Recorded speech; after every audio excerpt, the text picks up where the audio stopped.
So you're a casual gamer. You're at work now, play later type of guy, and it is not your main priority on your budget to buy expensive mouse. But your new made friends on the new games that you're trying to play keeps telling you that you're gonna play way better if you have a gaming mouse. So that's why you're in this video. Today we're gonna be talking about the Garuda Hawk 1, which is a sub $20 mouse, and I'm gonna tell you everything about it. And of course, I'll do some testing myself. Hey, so by the way, my name is Alan from One.Tech, and if you've been in this channel for a while or you've seen my other channels, you probably know that I am an FPS gamer. Majority of the games that I play, I have above average rank, such as on CS, it was LE, Valorant, Ascendant, Apex Legends, Master, and so on and so forth. So who is this mouse for? Like before the whole video starts. This specific mouse is made for people who are transitioning from a normal mouse into a gaming mouse. It's kind of like a bridge. It's not the super high-end mouse, but it's gonna be there for you and it's gonna have the job done. So let's first talk about the unboxing experience. So for the unboxing experience, you get the box. Of course, feel free to pause the video here. And then, yeah, that's practically just the box. You also get the manual, the USB-C to USB-A cable, and of course the mouse itself. I forgot to show the shell, but nobody cares about that. Alright, with the unboxing out of the way, let's actually talk about the mouse itself, the Garuda Hawk one. So here it is in my hand. The build quality, first of all, is really great. There's no creaks even if you press really hard, like even this way. Of course, if you do it on the mouse way, it's gonna press something, so I won't do that, but it doesn't creak. Great build quality. The switch is also great. The switch is listed on the screen somewhere, and it is actually pretty easy to press, but not so easy that you can accidentally press it. It's just the right amount, at least for me. Again, my main mouse right now is the Attack Shark X6, and the buttons here, you really have to press them before it triggers, unlike this one, which is really smooth. I like it in this one. Now, for the mouse back and forth, or mouse 4 and 5, 5 and 4, whatever you want to call it, they're not mushy. They're pretty easy to press too. Once again, good. Like, nothing weird with them. The DPI, however, you gotta press it a little harder, but it does kind of make sense because you won't normally just switch around your DPI. So I guess that's also a thumbs up.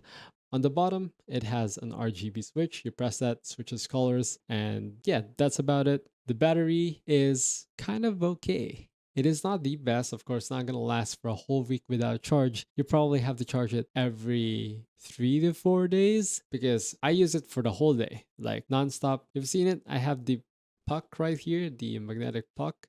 So when I'm not using it from time to time, I kind of just like, whoop, charging.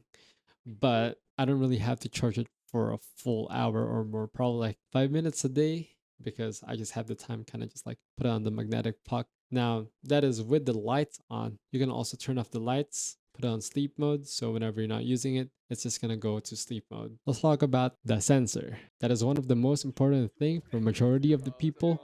How does the sensor inside this mouse perform? This mouse houses the 3325 from Pixart. It is a famous sensor, and a lot of people on Reddit and on other websites are actually comparing it to the Razer Viper Mini sensor, which I would definitely agree on because this sensor right here, even though some people will say, why is it not on 3395? That's like kind of the bare minimum sensor. That one is actually a high-end sensor. And this one is above average sensor. This one right here, if I'm not mistaken, comes with the 3395 sensor. And I've been using the Garuda Hawk 1 mouse for 3 weeks, or I guess almost a month now. It never spun out on me. Meaning, if you like flick hard enough in game, some budget mice actually doesn't know what to do with the sensor, so it just kind of spins around. And mind you, once again, I play FPS games, so the sensor here did not disappoint. They implemented it very well. The thing with other people, I've seen it on Reddit, their mouse doesn't work on wired. But actually, it does. All you gotta do is make sure you turn off the mouse first before you plug it in on your PC, or else it's gonna need the dongle before it works, even if it's plugged in via wired.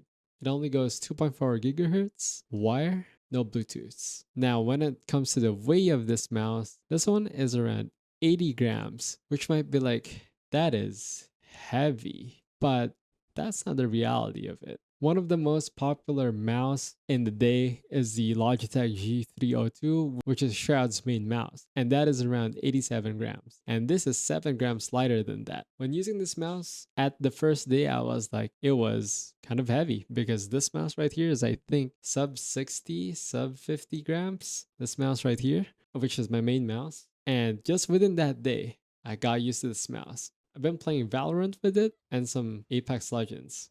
The weight did not really made my hand feel like it's not working.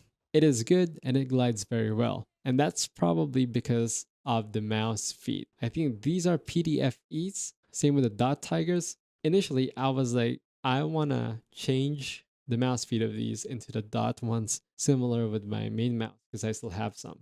After like 2 days of using it, it just glided so well that I didn't even have to think about switching it. But what about the shape? Because that's really a factor for other people too. Now, I used to have different mices, but I stuck into this one because of its pulsar shape. This one is really great for claw grip, which by the way, I don't even know if I can still use it like this, because for this mouse, I've been using it kind of like a fingertip grip, but also relaxed at some times. It depends on the game that I'm playing. This one has a really good kind of equal hump and then just a mid forward instead of having a sharp one compared to very aggressive gaming type of mice. Now the Logitech G Pro Superlight, that one is called egg shape because it's just literally the same kind of curve over it.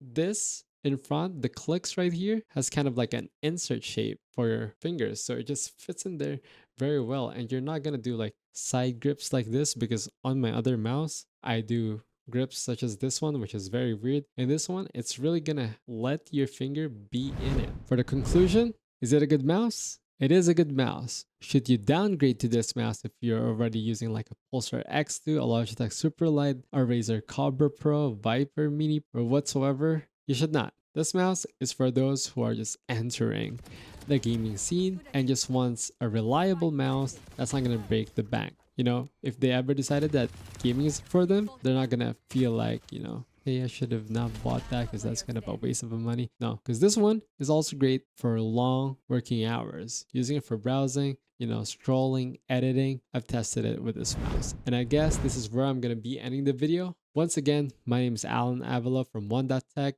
Go check out my personal page at A1EN Avila and other social media platforms because it's the same one. Now, as what I am saying, this mouse, there are probably some alternatives to it, but the experience that I've had with this specific mouse is already great. Anyway, thank you so much guys for watching. I will see you guys in the next video. Have a nice day.